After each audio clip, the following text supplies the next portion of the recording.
Good morning friends, আমি south আফ্রিকার Cape Town থেকে বৈশাখী বলছি। আশা করছি আপনারা সবাই ভালো আছেন, আমরাও এখানে ভালো আছি। আজকে আমরা যাচ্ছি কারু রেজার্ভ ন্যাশনাল পার্কে। পার্কটা খুবই সুন্দর আর আমাদের রুম থেকে অনেকটাই দূরে, আর আমাদের ঘর থেকে বেরোতেও একটু দেরি হয়ে গেছে। আর এখন যেহেতু এখানে গরমকাল আসছে, তাই রোদের তেজটাও প্রচুর। এই গাছগুলোকে দূর থেকে পুরো গোলাপ ফুলের মতো লাগছিল, কিন্তু যখন কাছে আসে দেখি ফুলের পাপড়িগুলো পুরো কাগজ ফুলের মতন। প্রচুর পরিমাণে রোদের জন্য পার্কে আমরা বেশিক্ষণ থাকিনি, বেরিয়ে পড়েছি। আর রাস্তার দু সাইডে পুরো আঙ্গুর চাষ হয়েছে। আমরা যাচ্ছি উস্টার বলে একটা জায়গাতে, আর রাস্তার সাইডে বড় বড় সব ফার্ম আছে, অস্ট্রিচের ফার্ম, বিশাল বড় বড় অস্ট্রিচ, আর দেখতেও বেশ ভালো লাগছে। এই গাছটার নাম হচ্ছে জ্যাকারান্ডা গাছ। এই গাছগুলো প্রিটোরিয়াতে অনেক বেশি পরিমাণে থাকে। আমরা ভেবেওছিলাম প্রিটোরিয়া যাবো এই গাছগুলো দেখার জন্য, কিন্তু এখানে দেখতে পাবো ভাবতেই পারিনি। গাছটা খুবই সুন্দর। আমরা হোটেলে পৌঁছে গেছি, হোটেলে একজনকার বিয়ে হচ্ছিল। আর যখন বাতাস দিচ্ছে, গাছের ফুলগুলো পড়ছে, পুরো নীল হয়ে গেছে, আরও বেশি ভালো লাগছে দেখতে। পরের দিন সকালে আমাদের ছিল আকিলা গেম ড্রাইভ। সকালে 7টার মধ্যে পৌঁছানোর কথা ছিল, তো আমরা পৌঁছে গেছি। আমরা এমনভাবে বুক করেছিলাম, বাফেট সিস্টেম ব্রেকফাস্টও ছিল, তার সঙ্গে 2 ঘন্টার আকিলা ড্রাইভ ছিল। তো সকালে আমরা তাড়াতাড়ি করে ব্রেকফাস্টটা কমপ্লিট করে নিয়েছিলাম। খাবারগুলোও খুব সুন্দর ছিল আর দেখতেও বেশ ভালো লাগছিল। বয়েলড ডিমটাকে আমরা দেখে প্রথমে ভেবেছিলাম গোলাপ জামুন, তারপরে কাছে গিয়ে দেখি না, ওটা হচ্ছে বয়েলড এগ।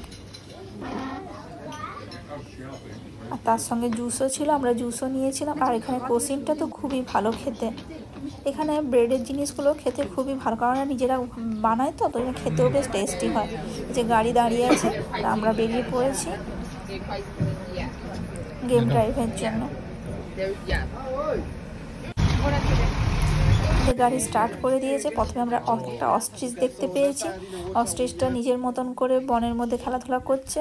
আর তারপরে বুনো হাতি। এই ফার্স্ট টাইম আমরা এরকম বন জঙ্গলে হাতি ঘোড়া ঘুরে বেড়াচ্ছে, ফার্স্ট টাইম দেখব। তার সঙ্গে আমরা জেব্রা দেখতে পেয়েছি, আর দেখতে খুবই ভালো লাগছিল।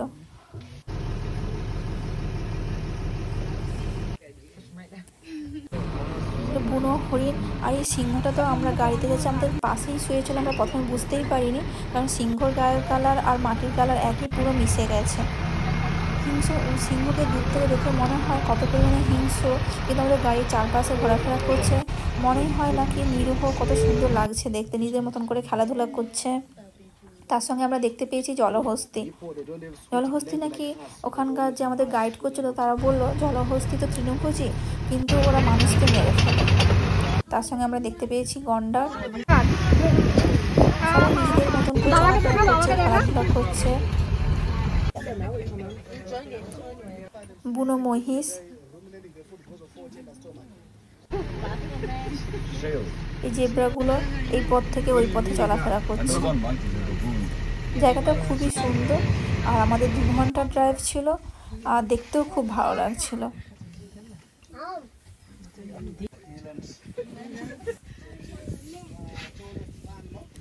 তার সঙ্গে আমরা জিরাফ দেখতে পেয়েছি। এখানে কিছুক্ষণ ঘোরাফেরা করার পর কালকে আবার একটা অন্য জায়গায় যাব।